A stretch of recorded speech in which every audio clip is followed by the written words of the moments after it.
ശുദ്ധാത്മാവിനാൽ എന്നെ, ഈ വരികൾ ഇന്ന് രാത്രി നമ്മുടെ പ്രാർത്ഥനയായി മാറട്ടെ.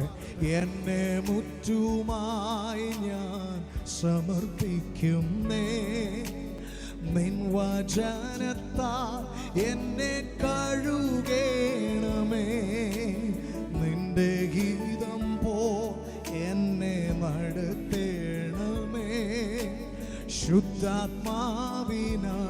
എന്നെ നിറയ്ക്കേണമേ. ആരാധന ആരാധന അങ്ങേക്കാരാധന.